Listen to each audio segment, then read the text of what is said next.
Welcome back to the Hishaku Hideout, a weekly podcast where we talk about the latest chapter and everything Kagurabachi. I'm here with Dice. Yo, it's good to be back. And as a special treat, our first guest ever, Shiny. What's up, bro? Hey, everyone. Today, we're jumping into chapter 86. Of course, we missed a couple weeks, and through those chapters, we got to see the continuation of Chihiro and Samura's fight. From Chihiro using Aka to absorb Suzaku and Crow to combat Samura, and ended up chipping Tobimune, which helps open Samura's eyes to at least be able to see a possible future. And that basically leaves us here, where we get the resolution of all that. I guess, Dice, what'd you make of this chapter? Like, just getting to see, like, Samura's opened eyes looking at Chihiro, and Chihiro being able to look back at him. Yeah, man, like, I think he really sees that Chihiro's not just talk, he's really putting himself into it, and he's willing to risk himself. Like he said earlier, like, he's willing to cover himself in scars, And I think I don't think we can clearly see Samura just finally getting that. And though it is, I'll admit, a bit jarring to just see him, I don't want to say switch up, right? But it just clicks for him, right? It is a bit jarring, but I totally get it, right? Because right in front of him, it's his daughter to one side and Chihiro to the other, and it's like he has to get it, right? And I think just seeing that, I was not prepared to see it, or like even if I thought I was, just like seeing it completely hits just different, And even Chihiro, man, like though it feels a bit quick. You can understand because of what has led up to this, right? And just, man, I just honestly, like, seeing Chihiro see, like, himself seeing Iori and Samura was just, you can even see, like, Chihiro's, like, reaction, right? And it's just so, I don't even know what's the word, right? But, like, it really, what is it? Like, tugs at the heartstrings, right? And because he doesn't have that, but he is able to gain satisfaction from seeing that, right? And kind of making that happen, and not alone, like he recognizes he's not doing it alone. Yeah, I think the payoff, and Shiny, I'll get your opinion on this, the payoff of it made it all kind of worth it. Chihiro finally smiling, and the fact that Chihiro is now the 100% for the first time since like the Rakuzaichi arc. So what do you make of that? That's pretty crazy, right? I agree. But I don't think he's at 100% yet, because he still has quite a few scars on his face. Like, even after all is said and done. Yeah, I guess we'd have to see how it plays out. But this is definitely, I mean, the dude's taking a beating. And, right. At least it's good to see that that instant hit of an emotional connection of Chihiro's just like soft smile, genuinely happy at like what's in front of him, because it's been nothing but bloodshed, right? Mm-hmm. True. You guys think there's anything to, because like you said, Shiny, he didn't heal, Samura didn't heal all his scars. It seems he mainly healed, his hand wielding Enten, right? Kind of like that strain and perhaps any other wound that caused, but it doesn't seem like he healed the kind of scars gained in the previous battles. And obviously, the one scar that identifies Chihiro, right? You guys think there's anything there? Well, Shiba did say that he could get it healed in like chapter 1 or chapter 2 as one. It's chapter 1. He tells him, you can get that healed, right? And yeah, that's when Chihiro delivers the famous line. So, I wonder if like how, I do wonder how that's going to play out, if like at the end, if he was going to keep that scar or not. I also think it's pretty interesting how it seems like he's healed Chihiro's exhaustion a little bit too, because at the beginning of the chapter, you can actually see that Chihiro's starting to pass out and his vision is starting to get blurry. And as he's getting healed, he starts seeing again, and he heals like rose glasses and a lot of environmental stuff. But what I kind of am curious about is, does he also heal Chihiro's spirit energy, like his reserves? Because if they're going into the next fight soon into like the Kaminabi headquarters, I'm wondering, is he still going to be at 100%? Because the thing that I was mainly thinking of was when Hirohiko used his ultimate attack in this arc with the sword, he wasted all of his spirit energy doing that, and then he was kind of like just a vegetable on the ground. He wasn't able to do anything on his own, or he wasn't able to do much, right? And I Yeah. was wondering, is Chihiro in that similar type of state where he's just out of energy? And was Samura able to heal that reserve, or was it just purely physical exhaustion what he healed? I'm curious. That's a good question observation, because I mean, we don't really get like these statements from Hokuzono, you know, where it's like, oh, I'm like with Yuta and Suka, I'm at half cursed energy, or you know what I mean? Right. There's no like barometer, or there's no like measuring stick for us to kind of gauge how much he has left in the tank, or what exactly. I mean, Suzaku just really turns out like Samura's the best tank healer I've ever seen in my life. You know, he's healing Yeah. glasses and hotels, and this dude's like, he's Jesus. He's like, you know, it's crazy. He's sword Jesus. And what's I think that is very prominent in the conversations in the beginning of the chapter, just kind of lend itself to Kunishige's character growth. Like, it's a lot of like Samura seeing Kunishige found a way to look towards the future, and he Right. started to build that with Chihiro. Samura closed himself off from that, so it's like even Kunishige is viewed as a hero to these like legends of the universe. Like Samura, it sees Kunishige as a hero. So even though he created this like problematic answer to, which might have been the only answer, to be fair, to solve the war, you know, it's people like Samura that can, you know, is like Chihiro's now getting the benefit of, for like his father, who his father was as a person, kind of, in a sense, because now he has this guy who can heal all this, you know, or like, we don't know exactly what he's healing, but you know, is a massive like addition to the group, right? Yeah, no, man, for sure. And like we've talked about this before, right? Like the implications of Samura just switching sides, because now it's like a whole different playing field, right? And we see that the treaty with Yura seems to be addressed, but very kind of indirectly, and it's not really clear how, you know, that's kind of going to affect, you know, like what's The going to come from fallout. that. Yeah, exactly, right? Like how do we move forward now? Is it just void? And like, because there has to be, like, it cannot just be void, right? They fought him. I mean, like, for Hirohiko to even like raise his sword against them, it's not like they're it just seems like it's almost kind of a loose agreement, in a sense that, you know, I don't know, because like he's already fought a Hishaku member and nothing's been done about, you know, he had no drawbacks or no like repercussions from it. So if he can still just kill Hishaku members right now and not get, it's basically like he just has to do nothing and he's fine.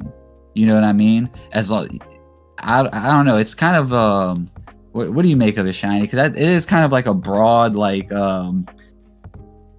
Yeah. like So concept.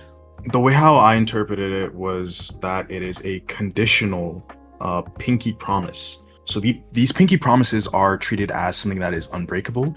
However, what is stipulated in these promises are essentially conditional conditions. So none of these things have to happen. They only happen if he does XYZ, right? I get it, yeah. The deal was that he would kill the contracted sword bearers, and then if he does that successfully, then Yura would do XYZ, which is reveal the identities of the 10 Hishaku members, reveal who the insider was who leaked Rokuhida's location, and reveal the whereabouts of the enchanted blades. So those are the three things that he would only get if he does the first thing, right? But if he doesn't do the first thing, nothing happens, because it's not It's like off he the has to table, do like it. he said. Yeah. He doesn't have to do it. He's not it's not like a binding vow where if you break it, well, it's not even breaking it, it's just like he doesn't have to do it. It's more like incentive. It's incentivized. Like, if you do this, you get this. But if you don't do that, it's just, we're just still enemies. You know, it's just like you said, conditional agree. Yeah, I think that's a good way to you know, look at it. And I think that's it too. Like, now you say, like, you framed it like that. A lot of people think Samura already knows who the Kaminabi insider is. And No. Yeah, I was like, if he did, don't you think he would just pop up and go deal with him? Like, bro, like, that's the point of him, like incentivized. Like, you have to do these things in order to get this information, and that's the only reason why it works on both sides of the field, because the Hishaku are holding so much. Yeah, because Yura specifically says, as long as you kill the remaining contracted sword bearers, which means that none of this has to happen. It only will happen if he does it. Yeah, so Yura's the only one who, technically, hypothetically could break it, but it's, that's not happening now, right? Yeah, and I don't even think, I believe Yura set this plan up for it to, knowing damn well it would never get to that point. Yes. I mean, Samura's the planner, bro. Samura probably planned the fucking Samura family reunion even. Yura, yeah. He's like, oh, yeah. He's like probably thinking to himself, oh, yeah, they're probably all buddied up right now. Like, he might be trying to trap most of them, or the ones he can trap underground with, the Magatsumi and Swordmaster. But we'll get there. Yeah, I mean, we see Samura kind of right. We see his inner thoughts in that one panel. Like, he gets to suspect that Yura kind of made his move knowing that Samura was gonna kind of switch sides. So yeah. Yeah, and I think a big thing, I mentioned Kunoshige's character got growth in this chapter, because Dice, you mentioned it about it being jarring, and I do agree to some extent, because it's like 4 chapters ago, he had closed himself off to any conceivable thoughts or ideas that would lend itself to a future, to the light, and now we see him accepting it just by the crack of Tobimune is showing that not just that, but it's Kunoshige could do it, so why can't he do it? He looked up to Kunoshige, obviously, to call him a hero to some extent. And seeing that Chihiro, he faces everyone straightforward, right? That's how he always does. He goes, he recognizes his shortcomings, with only being able to crack Tobimune. But I think that's why I love him so much. He's straightforward with his approach. It's his tenacity and his resolve, that sways people. Right. And that just hits so hard. And I think it's just really excellent character writing in the beginning of the chapter, even with Hiyori. Damn, y'all don't like Hiyori and her big ass ears?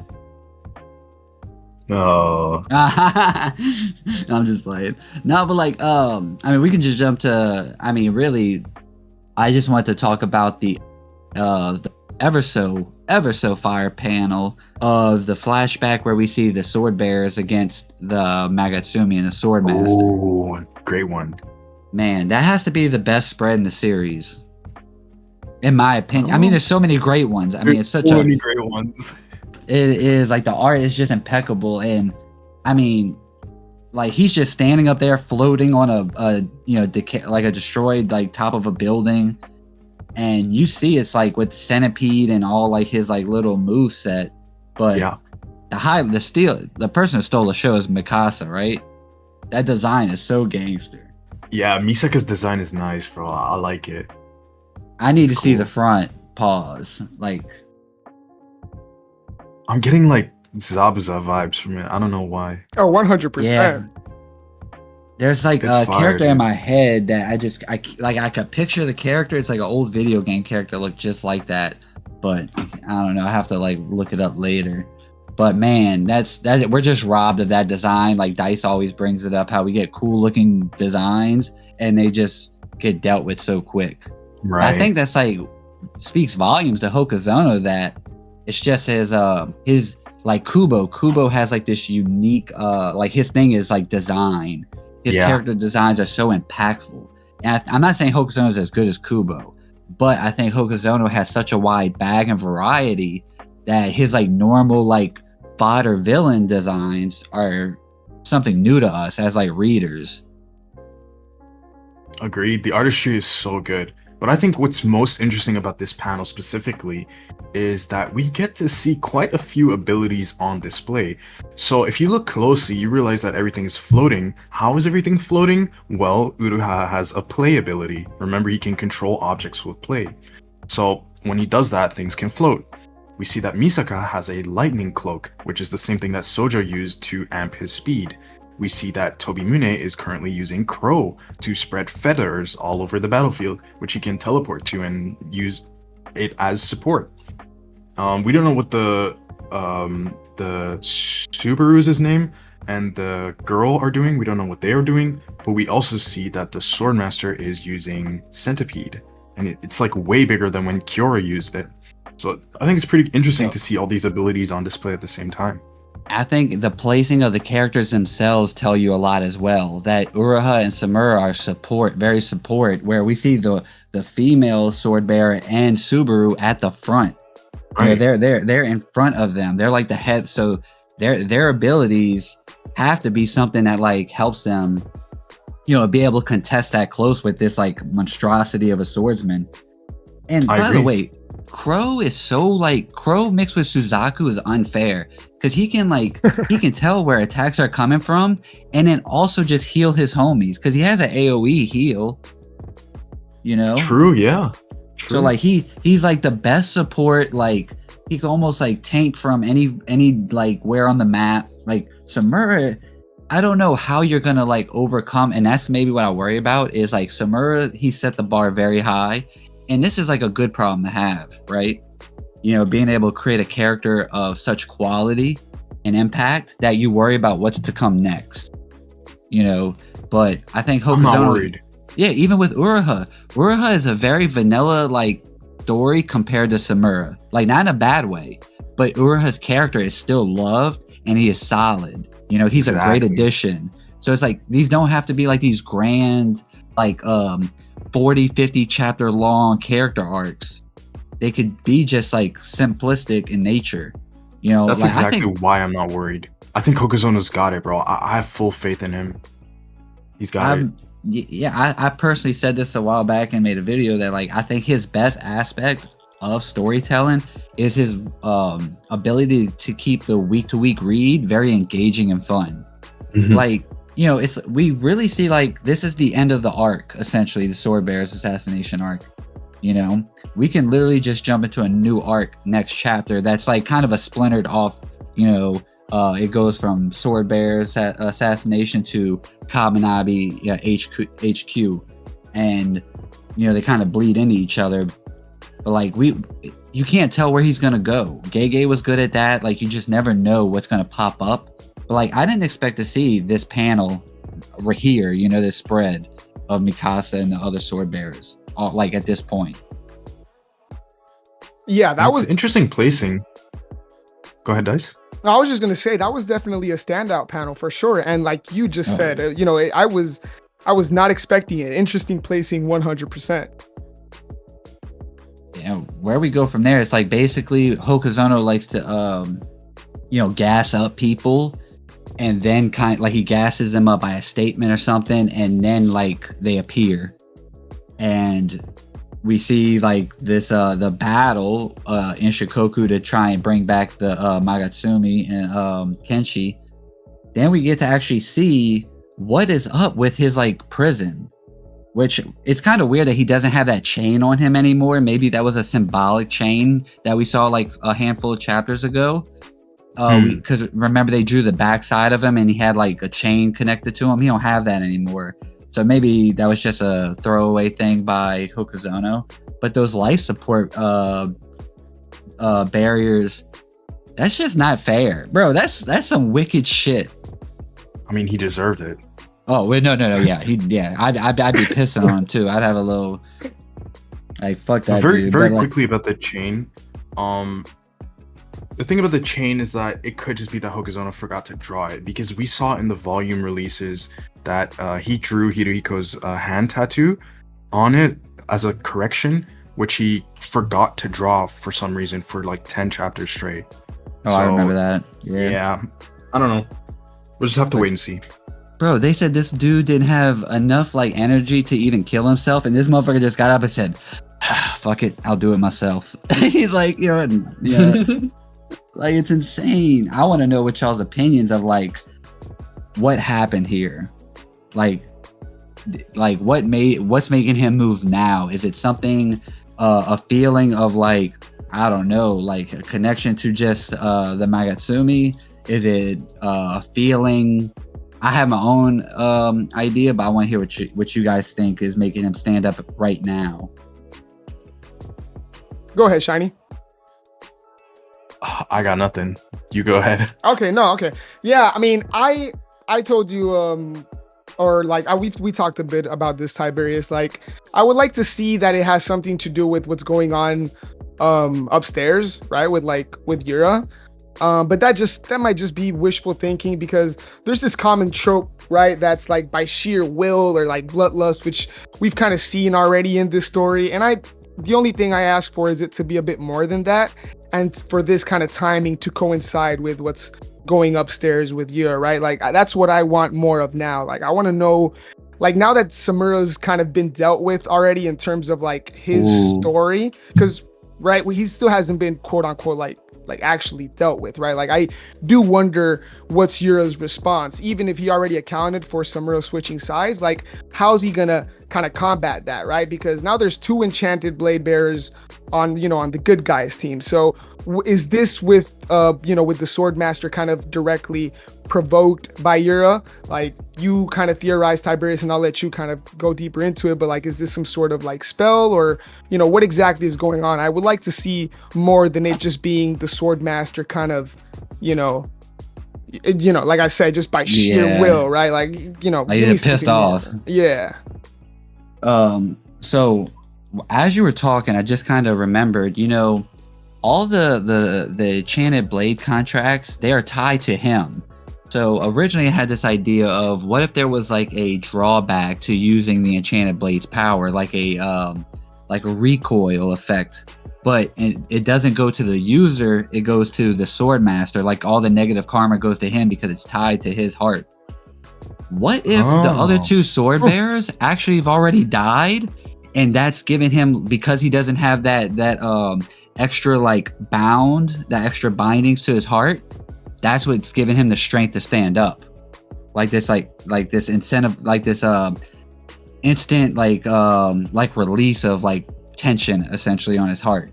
Like, he's like, oh well, maybe Yura went to go kill one, and maybe like my next video, Hiyuki actually kills, is the traitor, and she kills the one she's guarding. Like, that's 2 sword bearers gone. Of course, people would have an issue with the 2 sword bearers like getting all screened, but I mean, that's just one theory. Another theory is, what if Yura just implanted a spell in the Magatsumi, so when they go to like reseal it or something, like, he can basically enables the sword master to like reconnect to it somehow. Like, he implanted like a kind of like a bug into it or something, to like to spark the its spirit energy, to like, and he may be able to connect with it. I don't know, but it looks like it's unraveling the seal at the panel where he's standing up. Underneath, it looks like it's kind of unraveling a bit. Oh yeah, I could see that.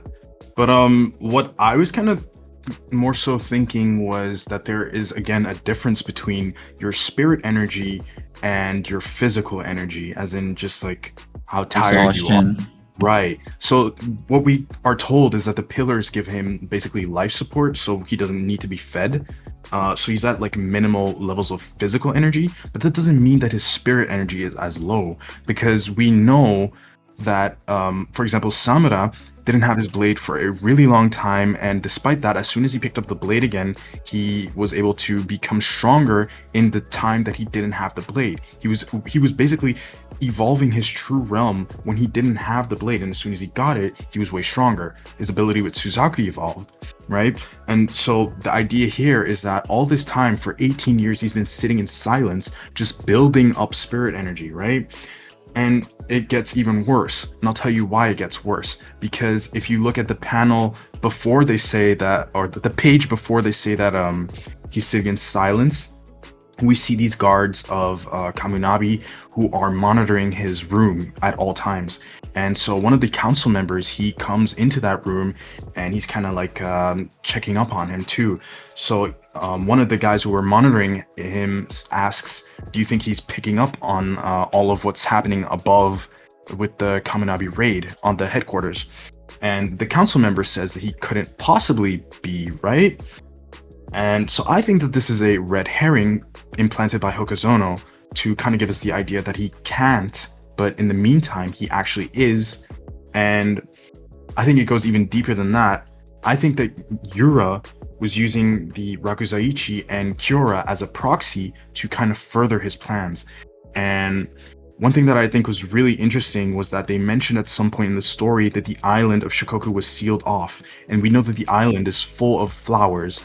And something interesting about the flowers is that the flowers are equal to Chihiro's goldfish, or Kumeyuri's geisha, Tobimune's feathers, what's the other one called? I forgot, but the Sojo's blade with the dragons, right? They're all manifestations of the spirit energy that the users are putting into it. And this means that all of these 5 things have the ability to see their environments, right? Just like how Chihiro can use his goldfish to scout the area. Mm-hmm. And so the flowers should technically be able to do the same. And we saw that in the Rakuzaichi, at some point, the flowers started spreading all over the battlefield, right? I think that Yura knew that this would happen, and he specifically did so that he could use the flowers that was like infecting, let's say, a corpse, to communicate with the Swordmaster what his plans were, and that this was going to go down. That's what I think. Yeah, you know, and one to add to your theory there. They even say the flowers on Shikoku are still blooming. Right. You know, so his spirit, and like they say, difference between exhaustion and spirit energy. Like his spirit energy is still strong enough to still be, you know, lasting on an island that's sealed. Exactly. Yeah. I think it's even more crazy because let's say he was using the flowers to communicate with the Swordmaster, then this was something that they planned all along. They knew that this was going to go down. So he was just waiting for the right moment, and this is the right moment. And it's interesting that the flowers, as soon as the Magasumi Shinichi, whatever you want to call it, like when it's used, the flowers instantly like disperse, like it's trying to gather information. You know, trying to gather like and maybe Yura found a way to, like, you know, because after Kyora uses it, Hiyuki picks it up. Yeah, no, and to kind of add to that, right? It seems that was the one time the Swordmaster uttered a single word, right? It was when he was able to kind of use the Magatsumi through Kyora. So, you know, Shiny, to what you're saying, it's very interesting to see if that was kind of like, because essentially what Yura is doing is opening the door for the Master Swordsman, right? Like it's literally his plan. It's for him to just, you know, wreak havoc, right? And so I do wonder if this is kind of like a unspoken type of thing where like he's trying to, you know, communicate, like you said, to the swordsman that maybe he wants to team up with him, maybe not like in reality, right? But like I said, he's trying to kind of convey to him that he wants to help him. And I wonder how, you know, if the Swordmaster is going to reciprocate that, right? Or if, like you said, if the fact that he's not, like, if he's running off pure like spirit energy, it has to be messing with his head, right? Even more so than he already is kind of screwed up in the head. So I wonder how the Swordmaster is just going to respond. Is there going to be a kind of contract or a deal between the two, right? Because Yura has layers to his plans always. Yeah, nice. For sure. Know, like what y'all were saying, to add to y'all, like, yeah, it's almost like he's saying that when Kyora, he gives it to Kyora to use, it's kind of like a like to perk his ears up. Yeah. Hey, the Magatsumi is about to be near you. Like once you, like, you know, he now has this feeling, because think about it, after that the Magatsumi has only been brought closer to him, like where his actual location is. Yeah, it's like he's extending his hand. Yeah, it's like it's right here whenever you're ready. He's like, the time is nigh. Yeah. Yeah, that dude has some insane willpower and life force for sure. Kunishige really knows how to pick him, huh? Yeah. Like, I'm still waiting for the reveal of how exactly it was that he went from his most trusted ally to like this crazed guy. And I love that this chapter is once again like sort of giving us flashes into the Seitei War, and I'm really looking forward to seeing the full story of the Seitei War kind of come together. That's the Heian era. That's the Heian era all over again. No, but I do think we're gonna get more. Yeah. Yeah, we already got more information on the Seitei War. I also think the Seitei War think... is way more relevant to the story. Oh, for sure. Right? Like it has direct. Because Shiny, I want to get your thoughts on this real quick. Like, do you think there's more to kind of the truth about the Seitei War in terms of what we've been told? Because that was essentially like the malediction chapter was like, oh, it's not what it seems and blah blah blah. Do you think there's even more layers to that? So like where there's even more? Absolutely. Okay. Yeah, because I think so too. Because I'll tell you one thing that has never really sat right with me. Why is it that Shikoku has been concealed for all these years, and all of a sudden these guys randomly decide to invade, and then somehow they're able to, or Japan is able to get enough Datsenseki to make swords? It's not really, I don't know, it could be the case, right? But I don't know, I feel like there's more to it than meets the eye. That's all I'm saying. Okay. Yeah. One thing I did want to bring up a little bit earlier in the chapter is like Samura confirming Izaru's like statement about there being he says traders plural. You know, Samura's like instantly making the connection of like, oh, there's insider information being leaked, and it's more than one trader now. Like there's two different like factions essentially that we have to worry about. It's the Hishaku and the person that leaked Kunishige's information, and then there's possibly another one that has a different agenda. Maybe that could be like a side arc. I don't know. Yeah. And I think it's interesting how Samura instantly realized that this was Yura's backup plan, or not necessarily a backup plan, but we did see that as soon as he was starting to invade Kaminabi, that he was like, depending on how the battle with Chihiro and Samura goes, he's going to fire a second arrow, and this was the second arrow, right? And, it was all dependent on how this battle would go, because let's say Samura quickly finished off Chihiro, then he would be able to instantly teleport to Kaminabi and protect it, right? So, yeah. Maybe it's interesting. I think maybe the deciding factor of the hotel fight, like if he would have needed to fire the second arrow, was maybe Iori's inclusion. Because remember, if they got to Iori first, it's a different story. Like that could be it too, yeah. Yeah, if they got to Iori first, and Samura, they just have another hand up on Samura to like go through with, like, to make sure he kills the sword bearers. But without Iori, then, like as you said, it's just off the table, unless he decides to continue forward. So that's possibly what was like the deciding factor, I feel. Okay, interesting. And I'm making that Hiyuki, like, and I kind of, y'all are the only two I kind of really talked about it, but plug my own shit here. But let's talk about, what if Flamebone was the blueprint for the actual enchanted blades? What if Flamebone's a Shikoku native weapon that can only be used by Shikoku natives, which isn't, intrinsically important to Hiyuki as a character, as an individual. But I mean, that's like a very far out headcanon that we have like tons of gaps of information, but it's just something fun to think about, but, and what's interesting, the Masumi became, actually went under the Kaminabi during the Seitei War. So I wonder if Hokuzono is going to like reintroduce like mind control powers to like kind of sway, a character or something like that.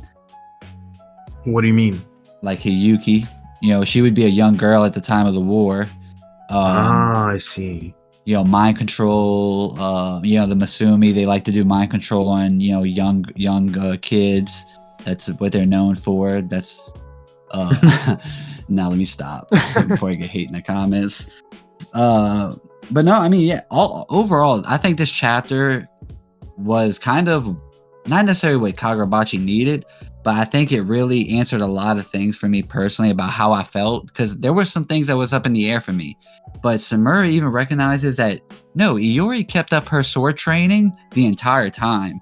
So her being able to do that wasn't just like a flip of a switch, like, oh, I'm a superhero now. It's more like through like learning this crazy ass speed ability, sword style, she kept up with it. you know, is like innate to her. So she kept up with her swordsmanship. So like that helps that out, you know, to some extent, even though it's like retroactive. But I got no problem with that. Yeah. And Really? Is that how you interpreted that? Okay. I interpreted that really differently. how would you interpret it, sir? Maybe I can't read. I am a JJK fan. No, maybe it's me. Maybe it's me because I don't know. Sometimes things fly over my head, but I think I don't know. I thought when he was like asking her if she kept up with her training, and she's like, "It's none of your business," and then she's like, "My last memories are with like mom's smile or something," and then she's like, "I couldn't even remember forgetting." I thought that was like meant to signify that her old life and everything that was part of that was something that was just gone for that period of time. I don't know. No, yeah, I could see that too. I could see like the flow of the story itself, like leaning. I mean, you could be way. right, but yeah, I don't know. It's Yeah, not like definitive. I guess, yeah. My head canon, like that's more of like to make a amends with like that issue of her just going from a normal high school girl to like cutting off a group of dudes' fingers to save you know, the MVP of the arc, you know, Ikura. Yeah, fair. I mean, it's all fair. Yeah, I mean, it's nothing that breaks the story, you know what I mean? No matter which way that leans. It's interesting, I guess, like in the comment section, let us know what you thought of that. I do kind of tend to like lean on more of like the narrative side, which is Shiny's like how you interpret it. I think that's more like of a narrative important like take on that. Whereas like my thing was more just about like trying to amend a small issue. I mean, I don't think. Yeah. I mean, at first I was kind of a bit thrown off, but I don't think. I think it just, if anything, to me, it mainly just signifies how kind of out of touch Samura is with his daughter. Because I think that's mainly what we see there. You know, she hits him with a nice right hand, but I don't think that has anything to do with training, right? I think she's just Samura's daughter, and yeah, like you say, Tiberius, it is kind of like, you know, it can kind of, you know, irk one a bit because it just kind of, you know, for her it was really just a flip of the switch. But you know, she trained a lot, you know, when she was early, and she learned the AI white purity style, right? So she's not just a regular swordsman, right? Like she is legit. She is top of the class, you know? So to me, we need to see Uruha and her death battle 1v1 right now. To me, it's just that. To me, it's just like she, you know, he's clearly out of touch, and he was just so surprised, right? But like, dude, how could she have kept up with her training? Like, no, you know, like, yeah, true. Damn, bro, damn. Now Dice is like, man, what is he talking about? Tiberius, you might be right, because I'm trying to think of what the spell actually did, and the spell only made it to that she forgot her connection to her dad. Like everyone forgot that, but it doesn't necessarily mean that other parts about her were different. Muscle memory. Y'all think she was going? Oh no, I'm just meaning like, right. So I'm saying like, let's say she goes to a dojo to train. She still keeps up with the training, right? I mean, I don't know. It doesn't matter. Yeah, either way, yeah. Don't want to get hung up on that. Samura, man, though, like I don't know, dude. Like this dude is. I have never been so unsure of like wanting to like root for someone, but also see their downfall at the same time. Like, but he's such a good character, and I think, dude, even though there's so much in this one chapter, and I think there's a lot to like, you know, grab a hold of, it's like seeing Chihiro just smile. Like, I really think that's the highlight of the chapter for me. Fair enough. Like, when's the last time you saw him like just genuinely like smile and his like face looks soft, like a soft expression? It's like it's almost like now like he's seeing Iori as a life that he wanted. He wished he could get his dad back. He can't. The Hishaku took that from him. But he was able to reunite them. He was able to give her a path that he was cut off from by no admission of his own. It's like it's a heavy ass page of him just looking at a father embrace their child because that's all he wants. Okay. He's still just a kid, man. Dice, what was your highlight of this chapter? Ooh, well, my highlight has got to be the Seitei War panel, only because I'm just looking forward to so much. Because I agree with you. I think there's still, more to unravel, and like I know you kind of just threw this out there, but like the placing was so interesting in the chapter as well. Like I had to kind of go back and look at it again and kind of go forward and just go back. Like for a second, I didn't know what to take away in terms of the placing in the chapter. So that's just my biggest takeaway. But I also, second to that has got to be like Tiberius said, Chihiro. Because to me, one of my few issues with the story early on was like Chihiro as a character not really I don't want to say not being developed, right? Because that's what we've gotten the most of in these last couple of chapters, but I wanted more of that. And I think this chapter, though it kind of spoon feeds it a bit much, right? Because I think this chapter kind of, I think it is a bit on the nose with a lot of what it's trying to convey. Like there's certain lines like, what is it? I forgot the short dude's The name. sunglasses. Yeah, The sunglasses. yeah. The future's bright, isn't it? Fucking Masumi, bro. Yeah, it did feel like for Oh, I didn't even notice that. well, yeah, because it's like, yeah, I mean, he says like, oh, together, you couldn't have said that before. And like for Samura, it's like you can finally look towards the future. Like it's things that you can kind of True. see. But in today's, not to get too old head, but in today's generation, I can understand why something is spoon fed. And it's not the first time we see it in Kagurabachi, to be fair. But to me, Yeah. I like more development from Chihiro, and that's what we're getting as well, right? So just those two things to me were the standouts of the chapter. And Shiny, your highlight? I think it also has to be the Seitei War panel, bro. It's so good as a double spread. It's gas. amazing. Yeah. And look, It's so my favorite Go ahead. part about it is that there's so many little details. There's so much you can take away from this. Like first of all, the Misaka design reveal. Hello, like we've known that name since like the first arc. We've never seen that guy. And we Yeah. finally get him. we never will again. Oh no! Don't say that. Don't say that. But yeah, dude, it's such a highlight, and even just like the way how they hold their swords, it's alluding to a theory that Alonzo and I had for a long time, and that was that the sword masters, we know that they're all at the peak of not sorcery, at the peak of sword mastery, sword style, sword play, whatever you want to call it.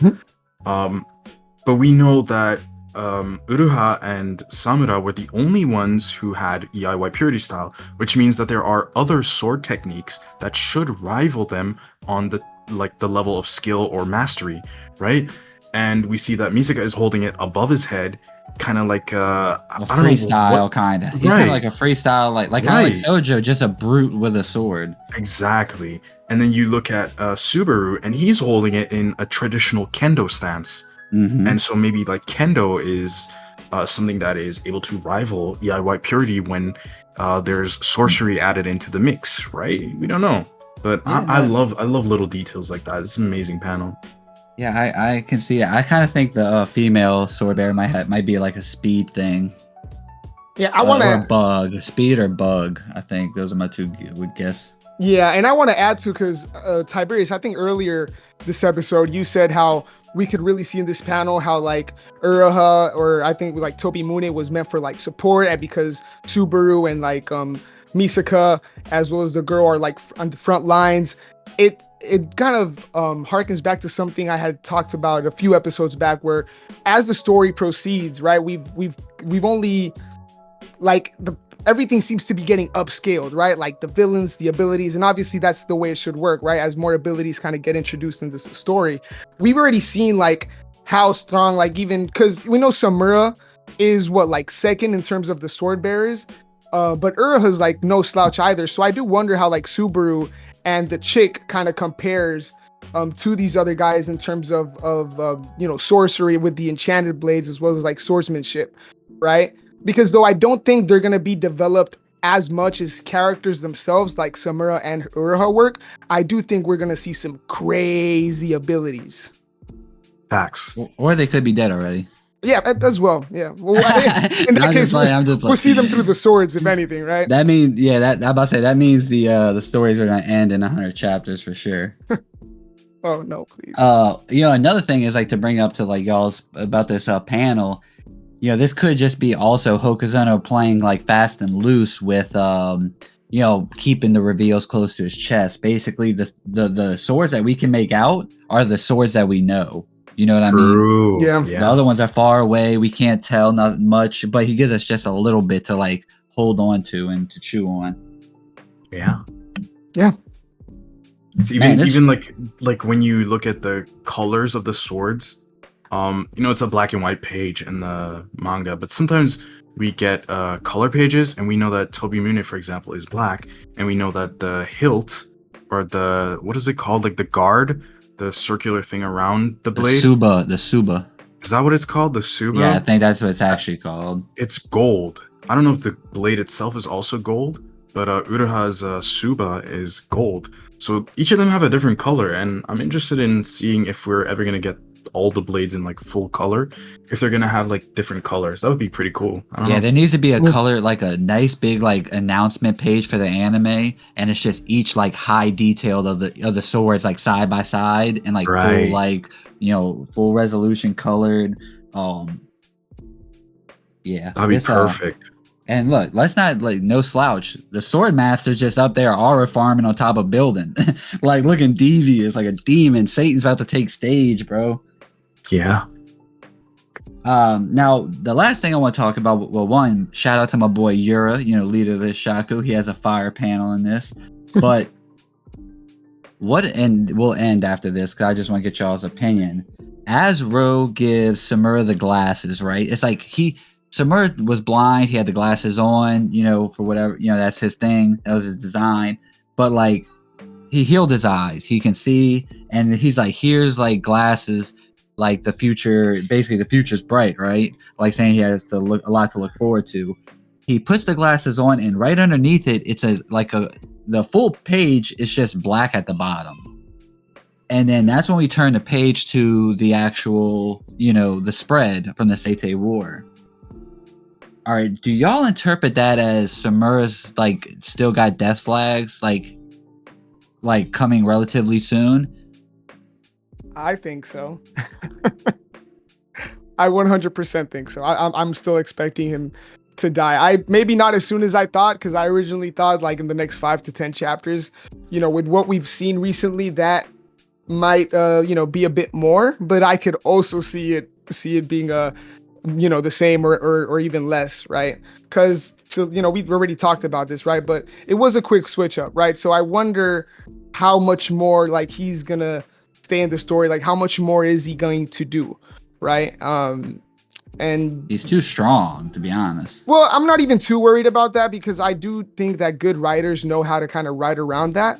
But yeah, I still see him dying, honestly. Shiny, what do you think? Death flags for Samura, yay or nay?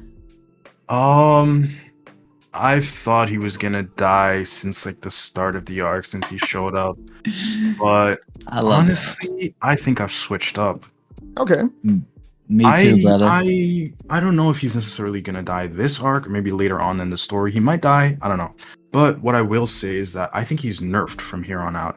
And the reason why I think he's nerfed is because I remember at some point they specifically mentioned that he's had Owl running for a couple of days throughout the whole country, and they expected that he would have been out of energy at that point in time. And then we see that no, he's actually completely fine. He's just fully ready to go. And then he fights Chihiro, and he's still like fully energized. And now can I interrupt you for 1 second? Sure. I just want to ask, because you brought up a good point earlier in the episode about life force and spirit energy. So that would necessarily mean Suzaku's healing his spirit energy reserves?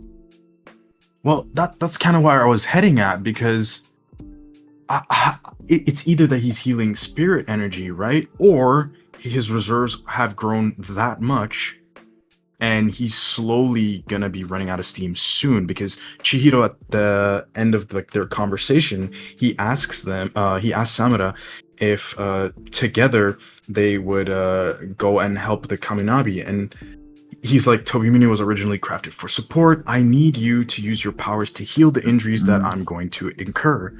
So I'm kind of feeling like if he's going to be healing him the whole time, eventually he's going to run out of steam. I just thought about this. Samura blinded himself because he couldn't stand seeing himself kill somebody. So that should still stand as a character. He might just be relegated to healing. Right. I think he might be nerfed from here on out because he also has to protect Iori. Yeah, he might just literally be just a sentry, like a sentry. He's just a turret that's only gonna be wherever Iori's at, and then he can. Chihiro can. We don't know how far Chihiro can swap places because he has to have his fish, right? Samura has the benefit of owl that can drop feathers anywhere in its reach.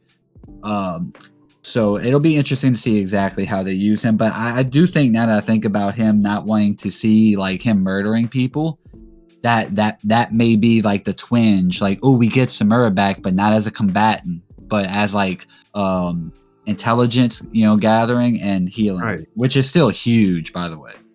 Fair. It's completely fair that's huge, but I think he might not be as big of a player anymore from here on out as we think he might be. That's all I'm saying. Yeah, I can see that. I mean, it's going to be interesting to see where this heads. I guess we kind of talked about everything. Oh, one thing I want to bring up. The Kaminabi guy, when he goes up in that room, if you notice, there's 3 computers and 3 monitors. One of those chairs is empty. The chair all the way to the right. Yeah. Why would that? There's no other time for a motherfucker that needs to be at his station. He better not be pissing. And that guy, that Kaminabi. I was pissing, and next thing you know, they're all dead. The Kaminabi guy there looks like Pete, the teacher from Danny Phantom, by the way, a little bit too, if y'all remember that guy. The bald guy, Mr. Gawker or something. No, that's Odd Parents. But anyway, I mean, I ain't got no closing statements. This is a fun episode. I would just want to shout out Shiny, first guest ever. That's the homie. Thank you for having me on. Make sure to go check out his channel. I'll have it down below. That man's got he doesn't want to talk about it. I won't tell y'all what it is, but he has a banger video coming up. I helped him with the thumbnail, and then he took the thumbnail to another level on his own with his edits to it. So be on the lookout for that. And Dice, what Dice, and Shiny, y'all have any closing thoughts before we head out? I got none, man. Dice, the floor is yours. I thought you brought, you just kind of threw it out there, but it would be very cool to see the guy not in his chair be a traitor. Just wanted to back that up because Hokazono, he's very subtle with kind of the way he foreshadows certain things. Like we saw a couple of chapters back, the traitors from the defense squads, right? Being the chick and the transportation dude, right? Or no, what was it? Transformation. I'm sorry. The guy who impersonated Kubo, right? Or Kudo, I'm sorry. It would be kind of cool to see that the traitor be that guy, right? Because that's high level access. So I just want to see my bae with the glasses, Kamunabe. She got off screen, bro. She got off screen. Everybody else forgot. I ain't forget. She got off screen, brother. Dice, real quick before we end. If that guy who is supposedly missing from that chair is a traitor, I don't think he's the traitor because we know that the Pine Tree Sorcerer from the Hishaku, he also had like a list of people that were quote unquote traitors because he was holding like a family member hostage. So it could just be one of those. Oh yeah, the blackmailed guys. Yeah, no, for sure. Yeah, either way. So I think the main traitor is gonna be someone that is emotionally connected to the cast. Ooh, call it. Who is it? Who is it, Shiny? I don't know. But I know they're emotionally connected. It can't just be like a random guy. That won't be worth it. Yeah, I agree with that. I definitely. I think people do kind of conflate the 2 different traitor groups sometimes. Mm-hmm. Yeah. I think people do conflate that as like one side of the traitors. Like they feel like they have to have a connection to Kunishige. That's not true. The only thing that has a tie to Kunishige is the one that leaked his information. Right. The other ones, they just might have their own agenda that are like giving the 50 names so that they can bully them into like getting what they want. Shit, you know what I mean? Mm-hmm. Yeah, 100%. Yeah, agreed. Great episode. It's great to be back.